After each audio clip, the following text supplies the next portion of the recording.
Assalomu alaykum. Kelishmaysanmi? Yo'q, Diyor aka, yaxshimisiz? Charchamasdan. Rahmat. Xo'p aka, iltimosimizga yo'ldamasdan lab berib tashrif buyurganingiz uchun rahmat aka.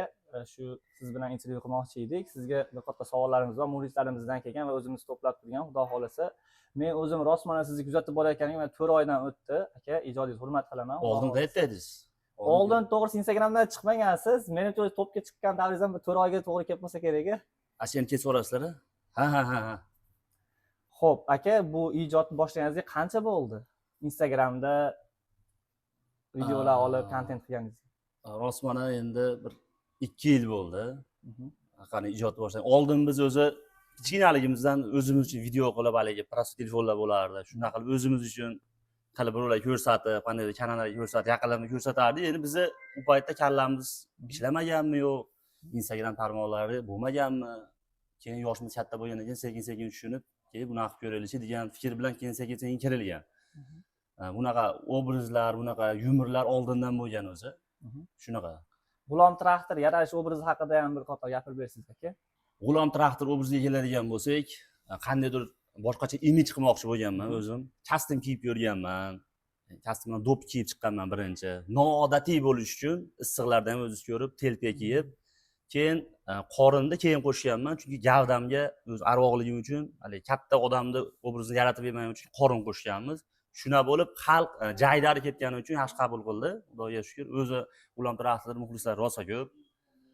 Shuna bo'lib kelib ommalashib talab ko'p bo'lgani uchun shu obrazda qolingan. Hozir ham shunaqa ijod bo'lyapti G'ulom traktor obrazida. Ko'proq yoningizda yuradigan Muhriddin akaga keladigan bo'lsak, mana akam birga ijodda siz bilan. Akam qanday kirib kelgan komandaga? Rollarga kirishish bor, san'at sohasida. O'zi barabanchi bo'lganman, san'at ichida san'at kollejida o'qiganman. To'ylarda yurardim. Bu meni shoirdim bo'lgan, baraban shoirdim bo'lgan. Baraban, bu ham baraban choladi. Keyin ayrim sabablarga ko'ra safarga chiqqanman, musofirlikka chiqib, kelib keyin o'zim yonimga olganman. Bu bilan oldindan tanishmiz, oldindan aka-ukamiz. Shunaqa, bizga katta bo'lgansa ham bo'laveradi.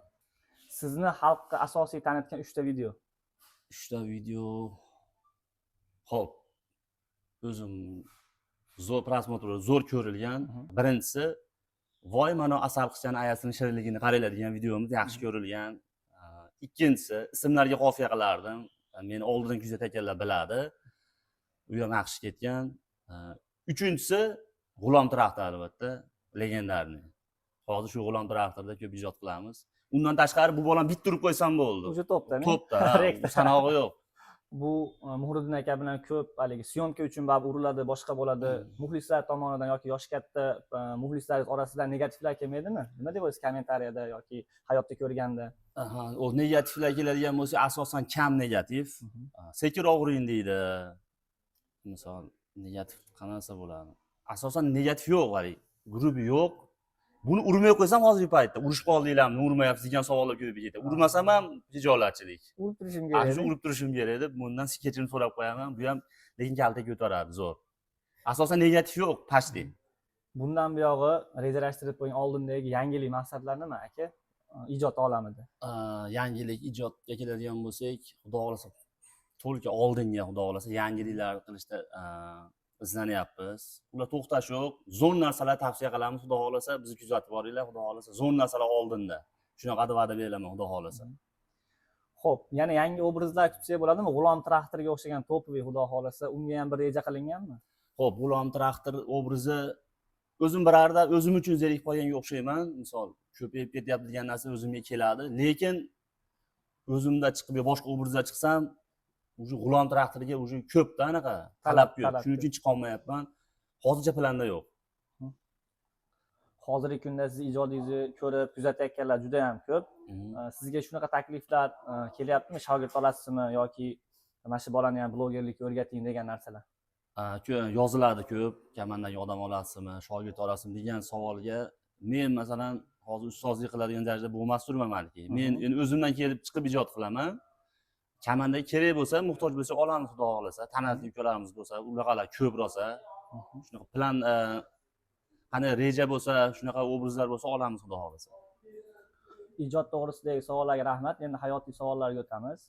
Nimaga aynan Qora Jentra? Siz ham katta bola bo'lgisi keldimi? Yaqinda eshitdim. qora Gentra xarid qilibsiz yoki yangi chiqqan Onyx yoki Tracker emas. Nima uchun?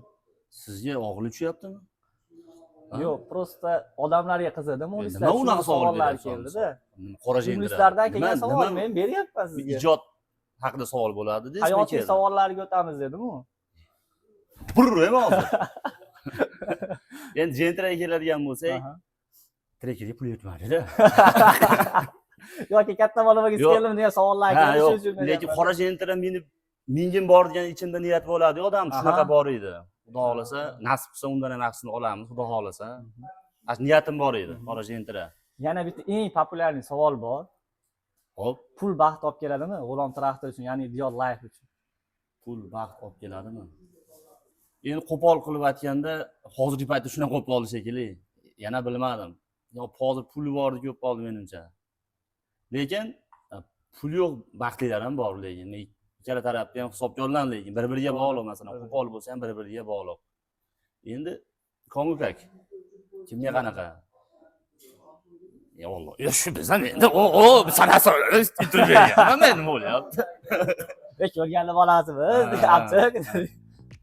Eslatib o'tamiz, bosh homiyimiz Elite Design Stroy Center. Bu yerdan sizlar 3000 xildan ortiq aboylar, 200 xildan ortiq sifatli laminatlar, emulsiya hamda qurilish mahsulotlarini xarid qilishingiz mumkin. O'zi Dior Life qizlar, ya'ni ayollar bilan kamroq ishlaydi, lekin ba'zi bir paytlarda ijod baribir to'g'ri kelib qoladi. Shunday holatlarda keyin qanaqa munosabat bildiradi? Siz nima men oilam gapiryapsiz? Nima oilam gapiryapsiz men? Aka, obrazda bo'lganda burib quloqingizni ma'qul o'tkazib qo'yardim. Endi uka qiz bola tegmay keladigan bo'lsak, asosan bizlar jaydarli ishlayotgan bo'lish, asosan bizlar jaydari video ishlangani uchun qiz bola kamroq ishlatiladi, ssenariyda kam yoziladi. Hatta kerak bo'lsa, o'zimiz yaqinlarimiz, opalarimiz, singillarimiz bor, shular yordam beradi. Asosan bizda o'zi aytmoqchi kam, yoki muhtoj bo'lsak, joyi bo'lsa olib chiqamiz. Endi bo'lib ham tanish bilishni atay tanlab olib chiqasiz ekan. Gapirmay turing. Bu ko'p gapirasiz ekan. Endi kendingizga qarashga qarasa, kendingiz boshida 3-4 oylab qarardi uzoq. Hozir o'rganib qolgan tushunadi endi. Tirikchilik mashinalanda endi. Nima deysiz? Ha? Yo'q. Ijodga omad deymiz, nima deymiz boshqa? Hazlashamni kayfiyat ko'rsatuv yaxshi bo'ladi. O'zi quvnoq bo'ladi. Muxlislar ham shunaqa pozitiv intervyuni xohlaydi-da, hali o'tirib olib, ikkalamiz ham men ham sizga qarab, nima bo'lgan deganimizdan ko'ra obrazliroq bo'lgani qiziqroq. Albatta, zo'r ishni boshlabsiz. Ijodlaringizga omad tilayman. Xursand bo'ldim men ham chaqirganingizga. To'g'ri gap. Muxlislarga ikki og'iz tilayingiz bo'lsa, shunday aytib o'tsangiz, yakunlaymiz suhbatimizni, xudo xolasa. Qaysi kamina gapiraman?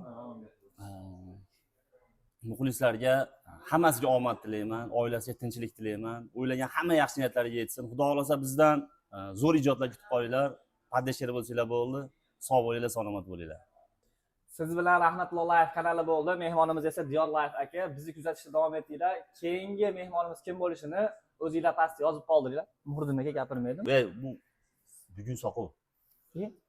Ko'p kaltiydi-yu, travmada gapirmaydi. Rahmat. Sog' bo'linglar. Rahmat.